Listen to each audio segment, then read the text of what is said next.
Dans cet épisode, Jonathan partage comment il a vaincu la procrastination en 3 étapes simples. Il a dépassé une peur qui menaçait la réussite de son entreprise, un témoignage inédit à écouter dès maintenant. Bonne écoute. Recording live. Jonathan, recording live. Bienvenue dans notre podcast Lapis des Maïsés. Merci de ta disponibilité. Et aujourd'hui, nous sommes ici pour parler de la procrastination. Où en fait, la thématique, c'est des choses que je sais que je devrais faire, mais je pars pas à l'action, je procrastine.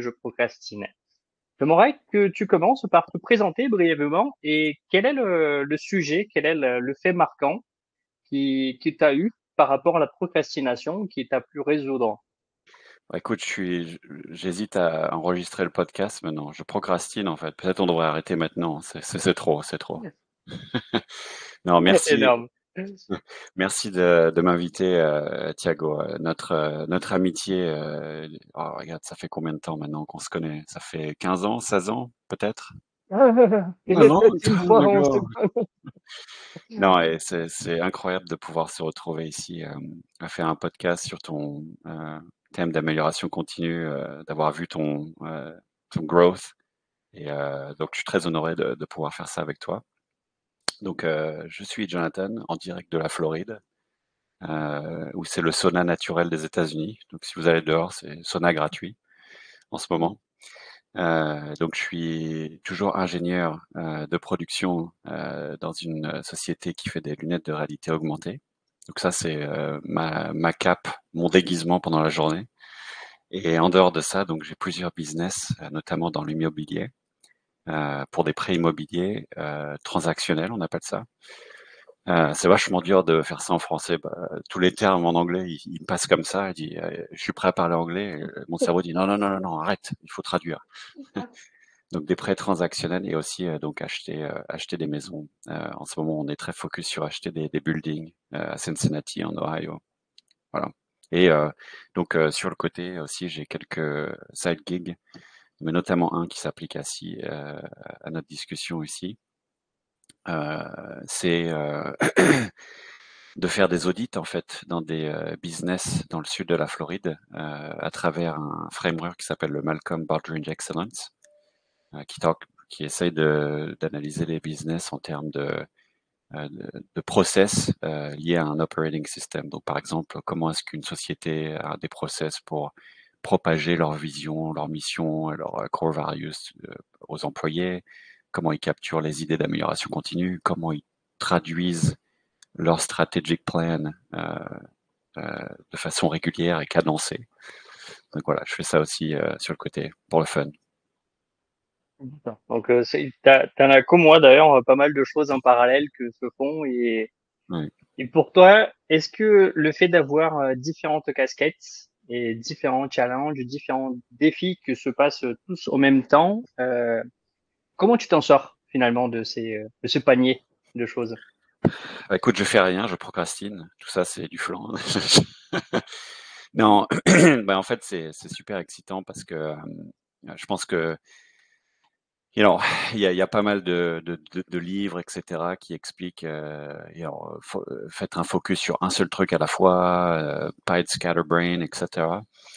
Ce que je peux comprendre à un certain degré, mais en fait, euh, je pense qu'avoir plusieurs casquettes te donne assez de connaissances pour être dangereux. T'as pas besoin d'être spécialiste à 100% d'une casquette, mais si tu connais plusieurs topics à 70%, en fait, je pense que tu as l'art de pouvoir après utiliser des ressources pour pouvoir quand même développer en fait toutes ces activités. Et je sais que toi et moi, on est très dans le lean manufacturing, et je pense que cette philosophie nous inculque très très tôt de faire attention et d'analyser en fait les tâches que l'on fait à tout instant pour voir si elles apportent de la valeur ajoutée vers notre but final ou si c'est des pertes de temps et donc il faut éliminer et réduire ou déléguer finalement. Et d'avoir cette constante analyse de ce genre de tâches en fait permet de pouvoir gérer euh, des, des business et une vie assez euh, you know, avec un employment, etc. quoi. Ouais. D'accord. Donc, ce que je retiens déjà, c'est que c'était un choix stratégique pour toi en termes de carrière de prendre ces virages d'être un généraliste et donc d'avoir une vision pas aussi profonde, mais de travailler avec d'autres personnes en équipe plutôt que de devenir un expert dans un domaine, un topic, comme tu dis, spécifique. C'est ça? Oui, voilà, c'est ça. C'est connaître assez sur plusieurs sujets et pouvoir en fait orchestrer plusieurs personnes, plusieurs process vers un but commun. Je pense qu'on n'a pas besoin d'être expert dans tout, right? C'est impossible d'ailleurs. Il y aura toujours des personnes qui seront plus expertes que toi dans certains domaines. Mais par contre, peux-tu avoir une vision système de la chose et en fait orchestrer donc toutes les ressources nécessaires pour arriver à ton but, quoi. Yeah. Bien. Et dans ton parcours, est-ce que tu as un moment en particulier où tu te rendu compte en fait que tu procrastinais énormément et qu'il fallait agir? Oui, bien sûr. Plein. Euh, c'est difficile des fois de faire des tâches que tu n'as jamais faites. La peur de l'inconnu finalement. Donc un exemple qui me vient, on va dire au début quand je me suis lancé dans les investissements immobiliers, eh bien une des tâches dans le marketing, c'est d'appeler des gens finalement qui ne t'ont jamais parlé, quoi, qui ne te connaissent pas. On appelle ça du cold calling, donc appeler de manière froide, je sais même pas comment on dit en français. Faudrait demander à un Canadien. Un appel à un Canadien dans la salle, s'il vous plaît. Donc oui, donc en fait, on a une liste de gens, voilà, qui d'ailleurs, on ne sait pas Qu'on ne s'ils connaît veulent vendre pas, leur qu'on n'a maison. jamais vu. On a juste une liste de gens qui ont des propriétés qui correspondent à ce qu'on veut acheter. Et puis, bah, la tâche, c'est, ok, bah, maintenant, il faut les appeler, quoi. Ok. Euh, donc, appel à des inconnus qui ne nous connaissent pas, dont on ne connaît même pas les motivations. Ça se trouve, qui ne sont pas du tout alignés avec l'appel. Et il faut le faire parce que acheter des propriétés avec des bons deals nécessite de trouver des gens qui ont besoin de leur maison dans une situation. Et ces gens-là, bah, évidemment, ne postent pas sur Facebook, oh my god, j'ai des problèmes, je veux vendre ma maison, etc. Donc, l'idée, c'est d'aller les chercher et d'espérer tomber sur le bon moment et la bonne personne pour avoir un deal, en fait, à acheter leur maison.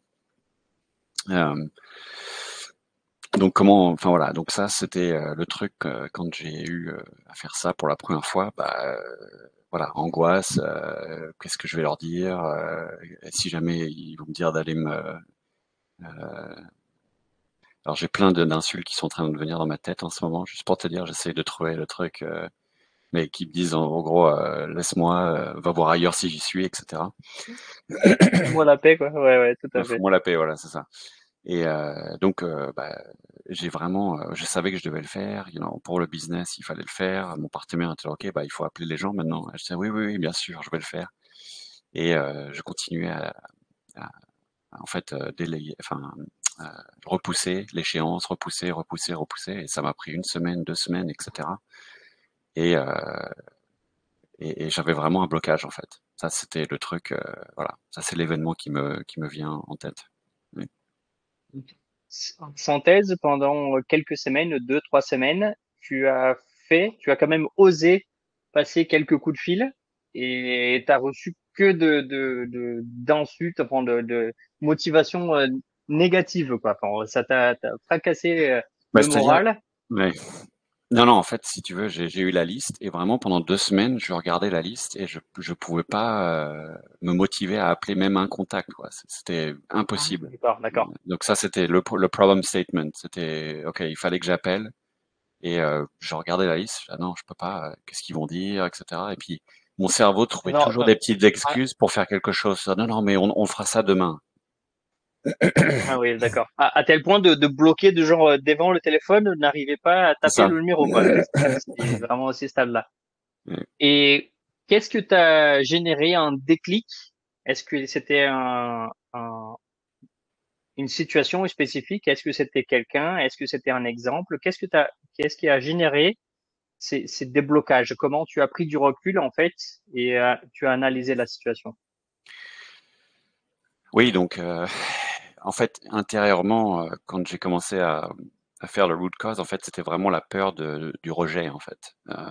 Voilà, je suis quelqu'un qui aime pas déranger les gens. Voilà, j'ai envie d'être sûr que quand je parle, j'amène de la valeur aux gens.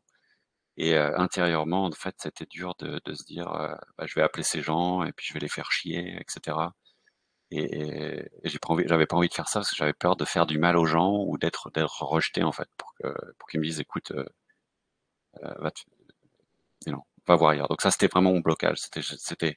Je projetais en fait que ces gens-là allaient me rejeter ou que j'allais les embêter en fait finalement. Ok.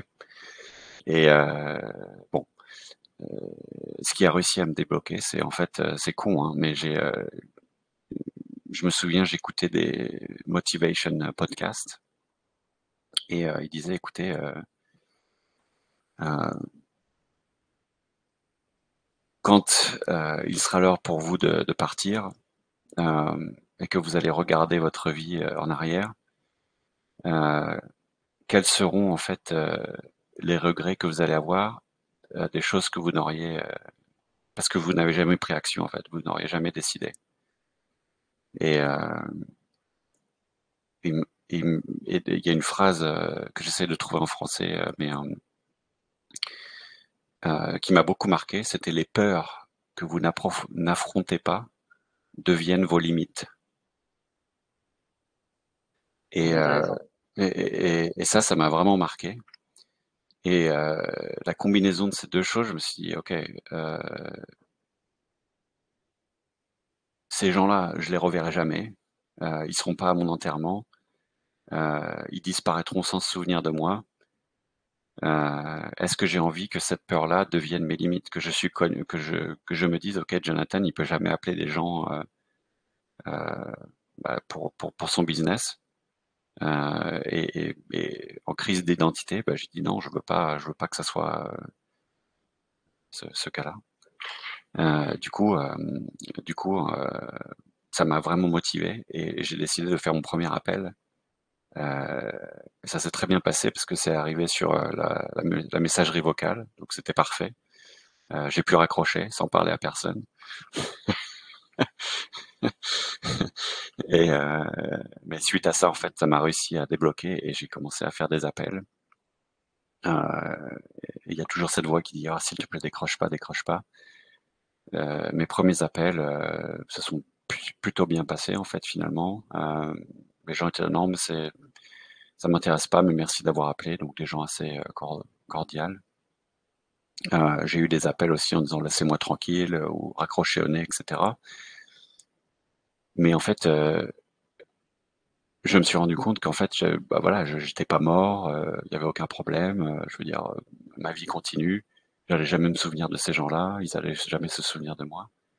Et ça a réussi en fait à désensibiliser en fait ma peur du rejet et puis de toutes ces projections qui étaient erronées en fait finalement.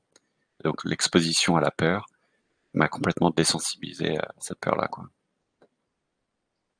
Si je reformule, et j'ai bien aimé la phrase, c'est en fait c'est de se rendre compte que l'effet collatéral de ne pas faire l'action peut-être était plus important que la peur de faire l'action elle-même. Et C'est donc en ça. fait ça t'a poussé quand même à cette menace qui t'avait pas réalisé jusqu'à là, elle t'a provoqué quand même l'action. Donc il vaut mieux de prendre un tir maintenant que rester ici et que le tir plus tard sera 10 fois plus grand. C'est un That's peu right. ça, Ouais ouais. très bien. Donc en fait, comme quoi la menace est aussi une source de motivation finalement. Oui en fait Paradoxalement, ça nous incite aussi à partir à l'action. Et c'est contre la procrastination. oui effectivement en fait c'est de se dire ok il y a une vie où je prends jamais l'action et mon identité qui est formée et il y a une vie où j'ai pris l'action et l'identité qui est formée grâce à ça. Et donc, est-ce que j'ai envie d'être connu pour, euh, pour cette identité-là qui ne l'a jamais fait ou l'identité de quelqu'un qui a essayé et même si t'as raté, mais tu as essayé. Donc, du coup, tu peux te regarder dans la glace et dire, OK, j'ai quand même essayé et j'ai vaincu ma peur. Et au bout de quelques semaines, voire même quelques jours peut-être, tout simplement, donc au bout de 10 appels, 15 appels, une centaine d'appels, je pense que tu as connu quand même, quand tu as pu commencer à noter que il avait un pourcentage, certain nombre d'appels qui étaient plutôt favorables de réussite et un pourcentage qui était de personnes qui t'insultaient systématiquement. Donc avec beaucoup plus de recul et de manière très rationnelle, tu savais déjà, et statistiquement, je suppose, que à chaque 10 coups de fil, tu aurais 3 insultes, 3 foutez-moi la paix et 4 ben, c'est super de m'avoir appelé. Oui, tout à Est-ce fait. que ça t'a dans dans un projet d'MIC, on parle de la phase de contrôle qui en français c'est un peu péjoratif, ça peut paraître péjoratif contrôle comme un venir contrôler, mais en fait en anglais à la base c'est vraiment un suivi en fait de prendre du recul et de se rendre compte que il s'agit d'un taux de conversion statistique tout simplement. Oui. Est-ce que cet effet-là, tu as eu dans combien de temps? Combien de temps il a fallu pour se rendre compte que à chaque X coup de fil, tu avais Y réussite, par exemple? Ah oui, non, c'est une bonne question. Euh, les appels que je faisais, c'était à peu près une dizaine par jour. Donc il a fallu quand même, je dirais un bon mois pour avoir plus d'une centaine d'appels logged pour pouvoir après avoir un échantillon assez grand en fait pour détecter ces trends. Et après, donc comme tu dis, en fait, en marketing et en sales, en fait, tout est un funnel, on appelle ça en anglais. Je sais pas comment on dit en français, j'ai pas le mot, mais effectivement, Un tunnel, un un tunnel, entonnoir. there we go. Ouais. Un entonnoir, c'est ça. Et en fait, donc c'est un juste jeu de quantité en fait finalement. Une fois que tu sais ça, tu sais que tu vas devoir faire 1000 appels pour avoir 10 bonnes conversations, pour faire après une offre, pour après il te faut 10 offres pour avoir un bon deal. Et si tu connais ça, en fait, tu es garanti de gagner. En fait, c'est juste une question de volume à ce moment-là. Est-ce que c'est en termes de compétences, même de soft skills, donc en termes de savoir-être même, peut-être que tu as développé donc vraiment t'es maintenant serré dans une bulle où tu sais que tu seras insulté X% de fois et que c'est plus un blocage pour toi. Est-ce que t'es déjà à ces niveaux de maturité, on va dire, où vis-à-vis de coups de fil, tu procrastines plus, tu sais que ben, aujourd'hui c'est 100 appels et je sais que je vais recevoir 98 non et 2 oui et statistiquement. Oui, en fait, et c'est très étonnant parce que maintenant, en fait, donc initialement, si on se souvient, c'était la peur d'embêter les gens, finalement, avec ça. Mais j'ai réussi à transformer le l'appel en fait. Quels sont les gens qui sont en train de rater des opportunités de vendre leur maison parce que je ne les appelle pas. Et T'as changé de perspective, that's right, le exact. même sujet. That's right. Le même sujet, mais maintenant c'est, en fait, je suis là pour aider les gens maintenant. C'est pas que je vais les embêter, c'est que vraiment je me vois comme quelqu'un qui va pouvoir les aider et leur sortir d'une situation peut-être qui est tragique, où ils ont vraiment besoin de vendre leur maison. Ils ont pas envie, ils ont pas envie de le faire par des voies traditionnelles pour que sais-je, multiples raisons. Et je peux être la solution pour eux, en fait, pour les aider à aller vers bah, une phase, une meilleure phase de leur vie, en fait. Donc en fait, le fait de changer de point de vue, de perspective, ça t'a donné en fait une nouvelle vision que maintenant, finalement, ta démarche, c'est une démarche de valeur ajoutée pour la personne et pas de non-valeur ajoutée, si on prend le vocabulaire technique du Tout Lean. à fait, oui, oui. C'est Alors assez, que, oui. alors que l'action en soi est la même. L'action l'amène, ça n'a rien changé. J'appelle la même liste, les mêmes personnes. Mais effectivement, maintenant, c'est dans le cadre de comment je peux aider ces gens, en fait. Au lieu de, oh my God, j'ai pas envie de les appeler, ça va les embêter. Yeah. Et aujourd'hui, c'est très curieux parce que ça me fait penser donc à tel point que aujourd'hui, quand quelqu'un te raccroche au nez, t'as pitié pour la personne. Tu te dis, mais dommage, elle vient de rater une grosse opportunité, peut-être. Peut-être, oui, exactement. Et après, bon, euh, pas dans cet aspect-là jusqu'au bout, mais je sais très bien qu'il y a des gens, évidemment, oui, qui ne veulent pas être aidés ou qui n'ont pas besoin d'être aidés finalement. Et c'est ok, quoi. Je veux dire, tout le monde n'est pas dans la même situation. Mais maintenant, les gens qui ont vraiment besoin de vendre leur maison, ben voilà, je peux être la personne au bon moment en fait pour eux. Yeah, yeah. Bien. Deux dernières questions. La première, c'est comment tu fais aujourd'hui quand tu as une situation similaire où tu te rends compte en fait que tu commences à procrastiner quelque chose qu'il faut faire et que c'est pas forcément confortable au début, comme tu as dit. Là, je pense que le premier coup de fil ou la première fois, elle est jamais bonne, comme on s'attendait malheureusement. Mais il faut le faire. On peut pas faire la deuxième fois sans avoir fait la première et ainsi de suite. Comment tu prends du recul et comment tu gères en fait de situations similaires aujourd'hui? Est-ce que tu as trouvé un standard émotionnel même, peut-être? Oui, mais donc en fait, il y a beaucoup d'heuristiques ou de mentor model, comme on appelle ça en anglais, qui m'aident beaucoup. Notamment un, c'est Eat That Frog, hein, Brian Tracy. C'est de faire donc toujours la tâche la plus importante en premier quand tu te lèves. Donc ça a été vraiment quelque chose où je suis très conscient de OK, là maintenant, pourrais faire plein de choses, mais quel est le truc qui va me faire avancer et qui est la tâche importante. Et pour s'assurer que je fasse ça, j'utilise beaucoup de time boxing, donc c'est-à-dire de scheduler la tâche en fait sur mon calendrier pour être sûr que ça sera fait. Parce que quand je vois ça sur mon calendrier, je dis, ok, bon, bah là, je suis en train de commencer, là, il est 7 heures du mat. Ok, très bien. Donc là, il faut appeler des gens ou il faut analyser des propriétés ou que sais-je. Ça, c'est une deuxième technique qui m'a beaucoup aidé. Euh, et comment dire?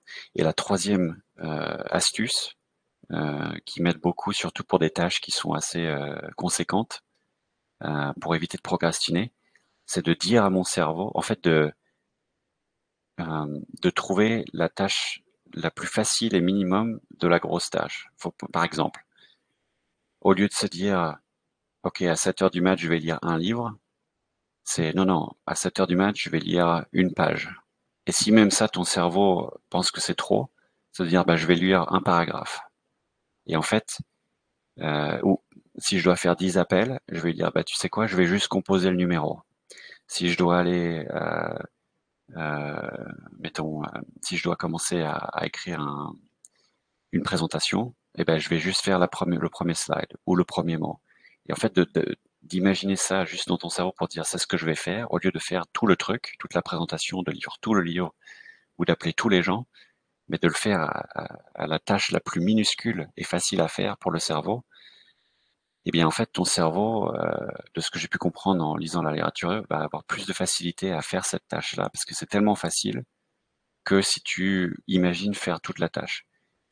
Mais la magie, c'est que quand tu commences à faire juste la petite tâche que tu avais donnée comme instruction à ton cerveau, eh bien en fait ton cerveau va se mettre dans le flow et dans le momentum et tu vas finalement arriver à faire bien plus que la petite tâche que tu avais prédit en premier. Donc au lieu de lire un mot, tu vas lire peut-être une page. Au lieu de lire une page, tu vas peut-être lire 10 pages. Au lieu de lire 10 pages, tu vas peut-être lire 50 pages, etc.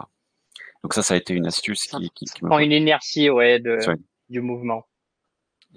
Excellent. Ce que tu viens de dire, ça vaut de l'or, quoi. Enfin, c'est juste en trois étapes. Tu es en train de dire que en trois étapes, on dirait comme un post Instagram qu'on voit. Je vais vous montrer trois fois, donc trois pas pour arrêter de procrastiner. Mais en tout cas, inspiré de littérature quand même très connue et des études scientifiques, si j'ai bien compris. Tout à fait. En fait, et en trois étapes, on peut arrêter de négocier avec nous-mêmes. C'est-à-dire, on va donc choisir un gros caillou. On commence par ce gros caillou. On réserve un créneau dans notre agenda et c'est ici que je vais faire. Donc, c'est non négociable. Et ensuite, je vais splitter ces gros cailloux et choisir un petit bout pour commencer. Et avec le flow et momentum, je vais réussir à le finir. C'est quand même Exactement. incroyable. Oui, oui, oui.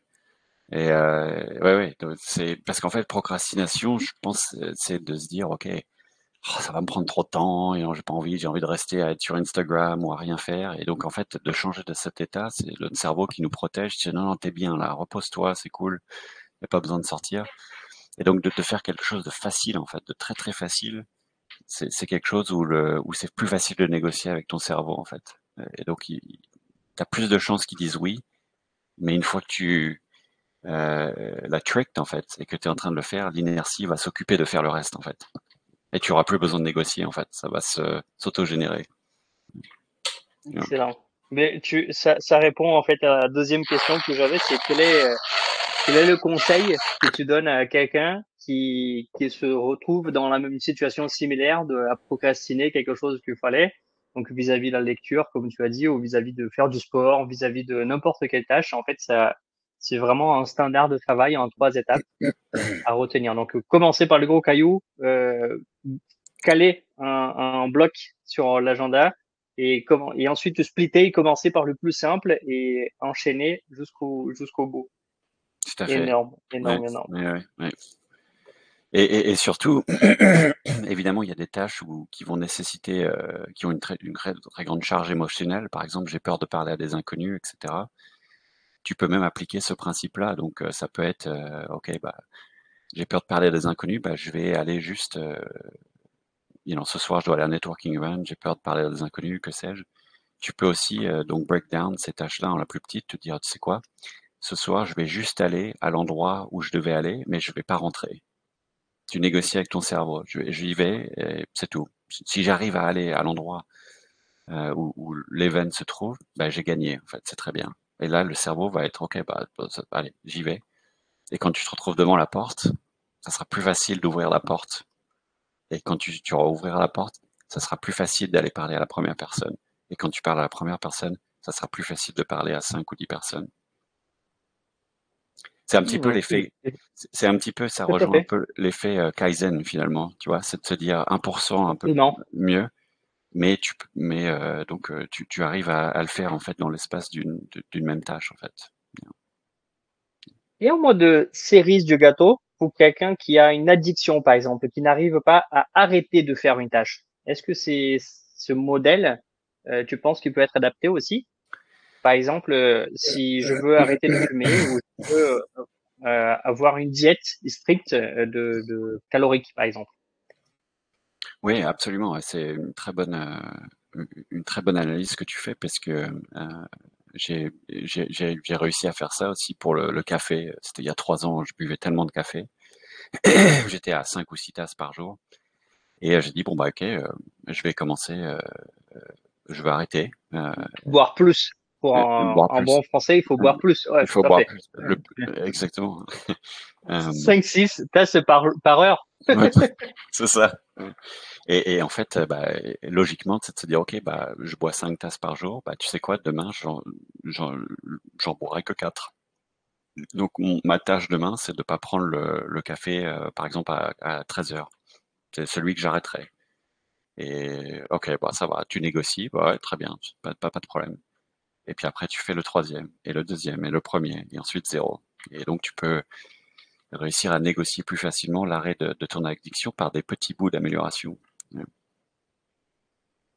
C'est vrai, ça me fait penser, sans faire exprès, j'ai fait la même chose avec l'alcool. J'ai arrêté de boire petit à petit et je me suis rendu compte en fait que mon intérêt finalement c'était pas dans ma vision, c'était pas d'arrêter dans un absolu, c'était juste de réduire la consommation. Mais mon côté pragmatique me m'exige que je mesure, donc je me suis donné comme marge de flexibilité parce que mon intérêt c'était pas d'être un ayatollah non plus de la chose, mais je me donne droit donc 4 fois par an. Pour ceux qui me connaissent, en fait, c'est vraiment quelque chose que je partage. Mon anniversaire de madame, de mon fils et un joker. Et ce qui est intéressant, c'est que ça fait maintenant 3 ans que j'ai cette philosophie de vie Il y a un mois, c'était l'anniversaire de mon épouse et de mon fils. Et finalement, on n'a pas bu parce que ça nous manque plus en fait. Même si j'avais le droit, j'ai pas, on n'a pas consommé d'alcool. On se dit, mais finalement, on profite beaucoup plus de la vie. En tout cas, le rythme de travail et de vie qu'on a actuellement. Un jour de plus ou de moins de gueule de bois fait une énorme différence. Et je vois Ouais, maintenant cette différence. Et du coup, ça m'inspire, ça me motive à continuer cette discipline qui finalement à long terme est plus positive que la motivation de picoler parce que ça reste quand même très agréable. Sur le court terme, c'est la joie de vivre, de être plus spontané, plus ouvert d'esprit, tout à fait. Ouais, ouais. parler toutes les langues du monde, mais finalement à long terme, c'est pas forcément aussi positif. Ouais. Donc du coup, tu t'es retrouvé sur de la cocaïne maintenant, c'est ça? Donc comme tu me disais. Maintenant, c'est cocaïne, exactement. C'est ce que je te disais en Non, changer absolument. peste par la choléra, ouais, ouais, Ouais, tout c'est à ça. fait. Ouais, non, ouais, c'est incroyable d'ailleurs. Ouais. Et je suis dans le même bateau aussi. Ça fait 7 mois que j'ai complètement arrêté l'alcool et ça change, ça change parce que de perdre son dimanche ou son samedi, c'est juste horrible. Yeah. Bon, bah, écoute, merci beaucoup, Joe, pour cet échange. J'espère Oui, que pour ceux qui vont nous écouter, qui nous ont écoutés ou qui vont nous écouter, ça soit un grand plaisir et je sors vraiment avec ces standards, en fait, de comment tuer la procrastination en 3 étapes. C'est juste incroyable. bah Ouais, super. simple, mais pas facile quand même, hein. Je pense que c'est important de renforcer que c'est, malgré que ça soit simple en 3 étapes, c'est pas forcément facile de tous les jours de garder, d'assurer ce rythme. Il faut Je te avoir la discipline. remercie. Oui. Ouais, je te remercie énormément, mon ami, et je te dis à bientôt. Bonne journée à toi. Merci Ciao, ciao. Thiago et merci à tous d'avoir écouté et puis bah à très bientôt. Bye bye. À bientôt.